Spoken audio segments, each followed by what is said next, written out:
Assalamualaikum warahmatullahi wabarakatuh. Bertemu kembali bersama saya Angga Hidayatul Anwar. Saat ini saya masih mengikuti bimbingan teknis Kepala Laboratorium gelombang ke-30 yang diselenggarakan oleh Kampus Universitas Pendidikan Indonesia. Saat ini kita akan coba membuat suatu praktikum sederhana untuk mengetahui bagaimana suatu gelombang, mungkin suatu bunyi yang kita selalu gunakan pada saat mengobrol. Untuk lebih efisiensinya, kita langsung simak apa aja alat dan mat yang akan diperlukan, kemudian bagaimana langkah-langkah untuk melakukan praktikumnya. Selamat menyaksikan.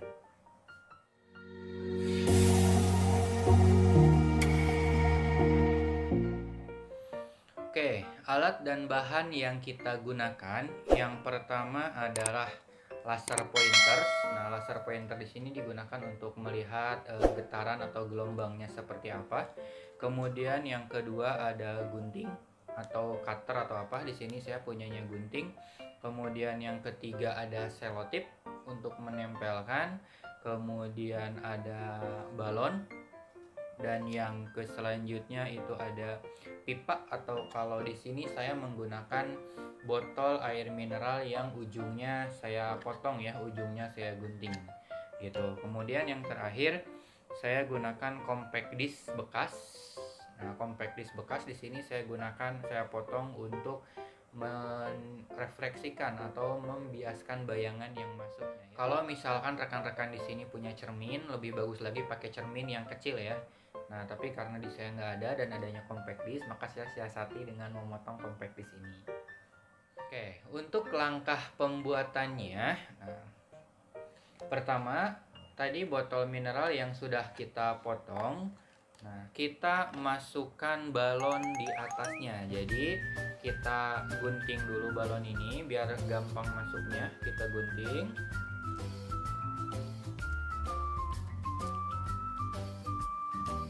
Setelah digunting, kita masukkan ke dalam salah satu ujungnya ya.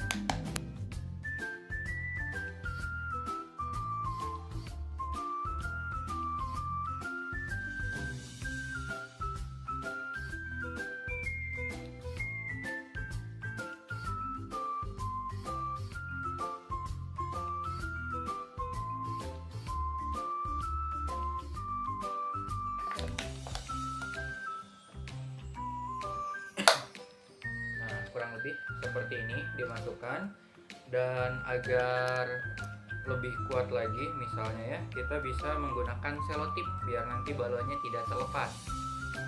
Saya kasih selotip.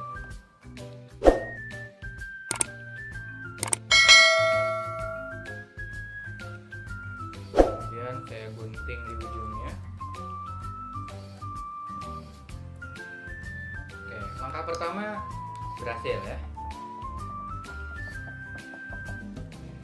Kemudian langkah yang kedua yaitu compact disc-nya saya potong untuk mengambil cerminnya. Saya ambil kurang lebih sebesar ini dan saya tempelkan tepat di tengah dari balon tersebut. Gitu. Jadi untuk melihat getarannya seperti apa, nanti silakan ngobrol di sini. Do re mi fa sol la si do. Kita coba sorotkan si lensanya ini ke ininya ya, ke tepat ke tengah-tengah, dan nanti kita lihat bayangannya. Oke, langsung saja ke praktikumnya ya. Do re do do do do re mi fa sol la si do do si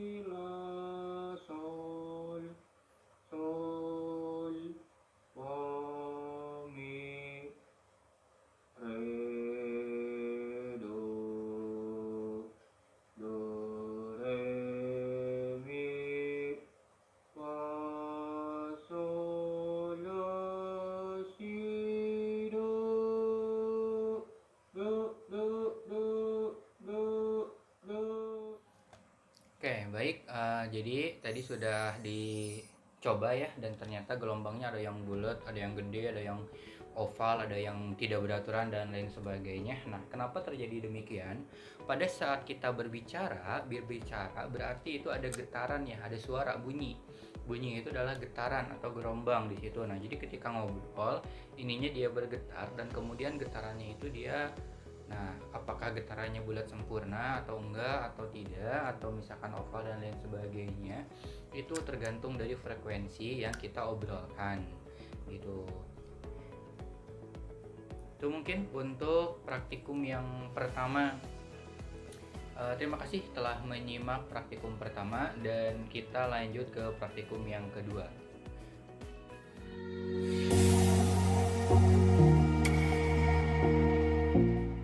Baik, lanjut ke praktikum yang kedua. Untuk praktikum yang kedua yaitu proses atau pembentukan mikroskop sederhana. Kenapa dikatakan sederhana? Karena sangat simpel. Hanya perlu HP dan lensa perbesaran ya. Oke, jadi alat dan bahan yang diperlukan tentunya yang pertama adalah HP. Nanti HP-nya saya bawa ya. HP-nya sekarang digunakan sebagai kamera dulu. Kemudian yang kedua, laser pointer. Nah, laser pointer bisa yang sudah tidak digunakan atau yang masih digunakan atau yang sudah. Kita akan bawa lensanya dari laser pointer ini ya. Kemudian yang kedua itu ada jepit rambut. Nah, jepit rambut ini saya gunakan sebagai dudukan lensanya nanti. Kemudian yang ketiga, kembali kita menggunakan selotip. Selotip ini digunakan untuk menyimpan dudukan lensanya di HP. Kemudian yang kedua, yang selanjutnya itu adalah gunting.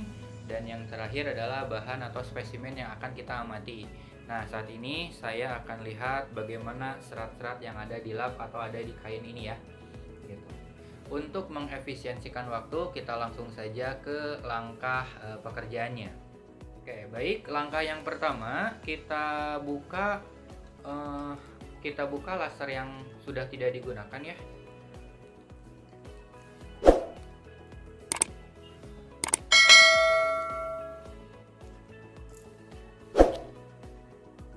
Kita keluarkan baterainya.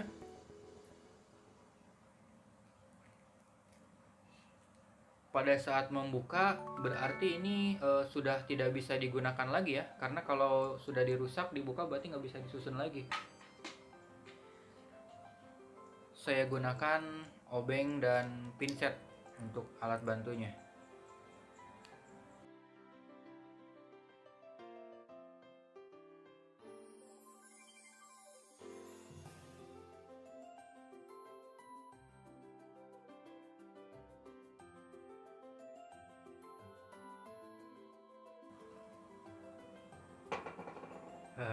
Mohon maaf jadi sedikit merusak ya. Nah, tapi jika lensa pointernya sudah dirusak seperti ini, jadi sudah tidak bisa digunakan lagi ya. Nah, lensanya itu berada di sebelah sini. Di sebelah sini. Jadi hati-hati pada saat membukanya karena ada beberapa kejadian ketika dibuka lensanya itu copot gitu. Lensanya itu langsung loncat dan langsung hilang karena bentuknya kecil dan putih ya. Oke, kita coba buka secara perlahan.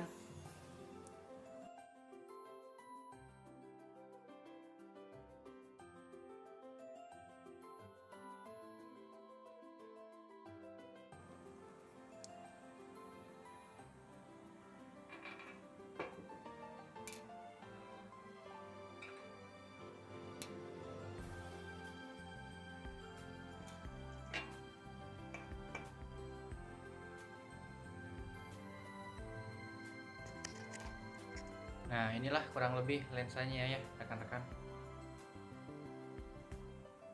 Nah, ini kurang lebih lensanya. Seperti ini, sekecil ini.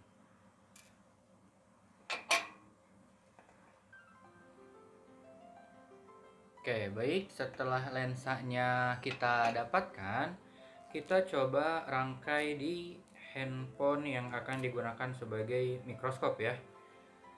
Nah, lensa ini kita simpan di penjepit rambut.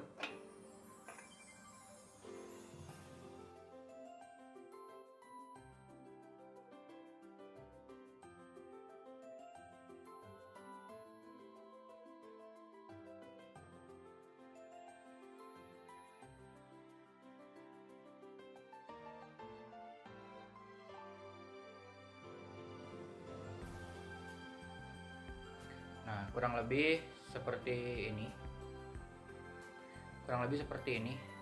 Penjepit rambut ini biar si lensanya nggak bergerak-gerak ya. Nah, kalau sudah seperti ini, kita tempelkan ke dalam kameranya ya, ke dalam di belakang kameranya. Nah, di sini. Nah, sebentar, saya buka case-nya dulu.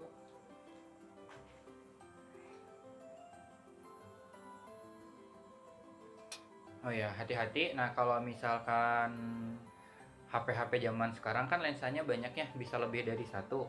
Nah, silahkan cara mendeteksi bagaimana lensa yang sebenarnya. Kan di sini misalkan ada dua lensa ya. Nah, nanti pas kameranya aktif silahkan kalian tutup. Yang mana nih yang adanya? Misal, pertama saya tutup lensa yang bawah. Nah, ketutup kan? Berarti lensa yang digunakan pada saat video itu adalah yang bawah. Kalau saya tutup yang atas, ternyata masih kebuka ya, masih kelihatan, berarti lensa utamanya yang bawah. Oke, kita simpan lensa yang dari pointer tadi, lensa yang dari laser tadi di belakang kameranya. Nah, kita bantu dengan menggunakan alat perkat biar tidak bergerak ke sana kemari.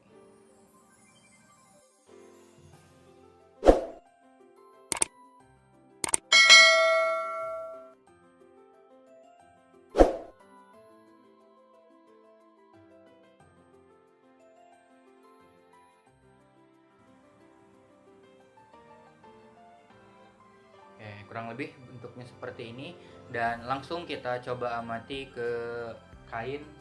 Nah, kain yang tadi kita telah sediakan, dan saya juga ngambil beberapa bunga biar kita bisa lihat butik dan benang sarinya. Oke, kita pertama mencobanya ke kain yang tadi sudah kita gunakan ya.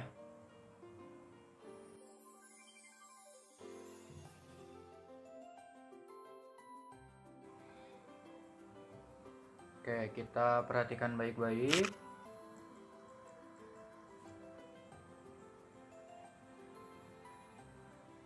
Nah, biar kalau misalkan tidak jelas, silakan diatur jaraknya ya. Nah, sudah mulai terlihat.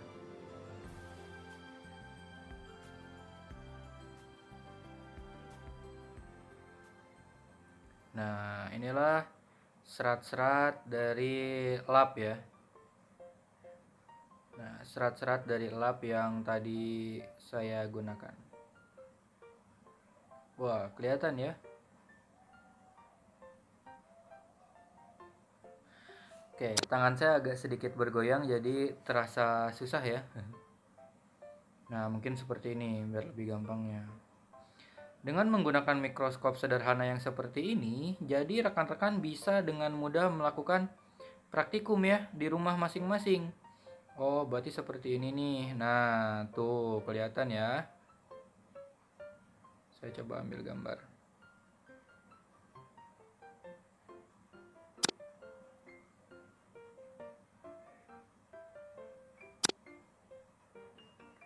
Wah, kelihatan banget ya. Gitu, ini dari sini. Kita coba ke tangan ya, tangan saya. Bagaimana nih permukaan tangan saya? Apakah tangan saya itu kulitnya banyak kulit-kulit mati atau enggak? Kita coba lihat. Nah, langsung kelihatan ya. Nah, seperti biasa kalau misalkan buram, silakan diatur jaraknya.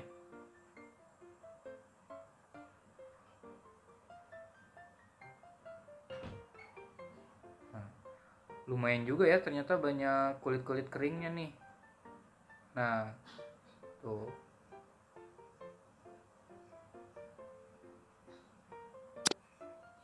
Seperti itu mungkin. Nah, untuk spesimen yang ketiga, kita coba lihat bunga dari Euphorbia. Kita coba lihat alat kelaminnya dengan menggunakan mikroskop HP yang tadi sudah kita buat. Belum kelihatan ya. Nah, mulai kelihatan. Diatur jaraknya dan jangan sampai bergerak-gerak. Aduh, tapi tangan saya susah nih. Biar lebih gampang simpan di meja sebenarnya. Nah, ini. Sip. Agak sedikit buram. Nah, ini yang kuning-kuning ini adalah serbuk sarinya ya. Nah, itu benang sarinya mulai terlihat. Yang kuning-kuning itu adalah serbuk sarinya. Tinggal diatur jaraknya sebenarnya. Oke. Nah, kelopaknya, oh kedekatan ya. Nah, gini. Tuh. Nah, memang perlu perlu sedikit ketekunan untuk menemukannya.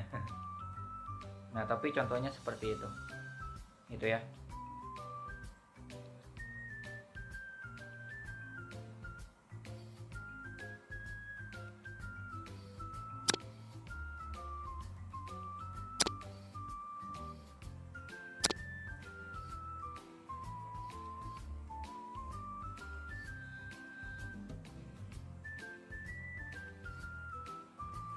Oke, baik.